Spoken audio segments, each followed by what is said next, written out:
Yeah, I'm ready. Alright. Today, I'm going to start off telling a story. It's kind of rough for me, so kind of bear with me. I've never really told a lot of people this, so this is big.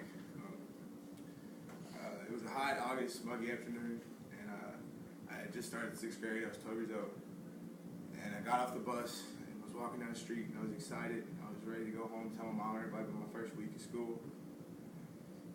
And I walked in the back door, and when you walk in our back door, there's a basement, so there's steps right there. And my sister's the first person that meets me at the door, and she's freaking out, and I'm just in my head thinking, what's going on in here? Why is she freaking out? Something's got to be wrong. And I soon found out what it was, and then out of nowhere, I got hit in the face, and as I'm falling down the steps, I'm just thinking, what just happened? Did this really just happen to me? And it didn't take much longer for me to figure out what had just happened. I hit the bottom of the steps, and it hit me like a Mack truck doing 100. And I got up and mustered up all the strength I could in my 12-year-old body. And I walked back up the steps and got upstairs and called 911 and called my dad. And then the cops showed up, and I went to the hospital with a cracked jaw and a broken arm. And the doctor, the medical report, if you actually really look, they'll write, if you go to the hospital with hurt, they'll write what caused your injury. And on mine, they wrote child abuse. And what had happened was my mom's boyfriend at the time, who had lived with us for maybe 4, maybe 5 years, had stopped taking his medicine, and he just snapped and went off, and I guess I was his victim. So if you haven't guessed by now, today I am here to talk about child abuse. You know, I've been through, lived and learned what it's like to be a victim of child abuse, and I also use the websites childhelp.org and helpguide.org to help out with some of the information I'm going to use. So today I'm here to inform you guys on some of the statistics, long-term consequences, and the warning signs of child abuse. According to childhelp.org, in the United States alone, almost 5 children die daily from child abuse. So just think about that, really.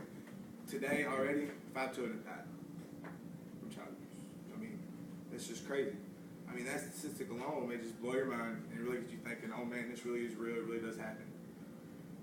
But according to childhelp.org, there's more. 3 out of the 4 children that die every day are under the age of 4. There's a report of child abuse made every 10 seconds in the United States alone.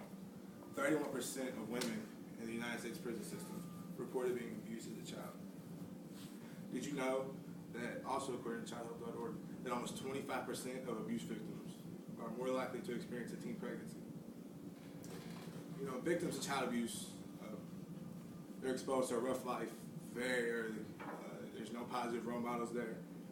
They don't have anybody to look up to, so to speak. So these, according to childhelp.org, are some of the long-term consequences, which can include 25% of victims are more likely to be arrested as an adult for a violent crime. 2/3 of the drug addicts in America reported being abused as a child, and 80% of victims of child abuse meet the criteria for one psychiatric disorder, including depression and anxiety, which happened to me. I do have anxiety very bad. So the next question really is, could you tell if someone who you knew was being abused? You know, sometimes warning signs are right in front of our face, and we miss them because we don't look, we don't know what they are. But according to helpguide.org, warning signs can include unexpected bruises, bumps, or cuts. Behavioral signs can include being fearful, shy, or afraid to go home. Signs of an abuser can include excessive need for control and anger management issues. In conclusion today, I guess, to wrap this all up, is what I'm trying to get across is child abuse is real, and it does happen. It's happening in your neighborhood, you know, and we don't think about it, and we think it's just something that happens on TV or movies, and there's always a big happy ending at the end, but there's not. And it's scary to think about some of the things that happen that we don't know about. So I just take into consideration everything I've said, from the statistics to some of these long-term consequences to the warning signs.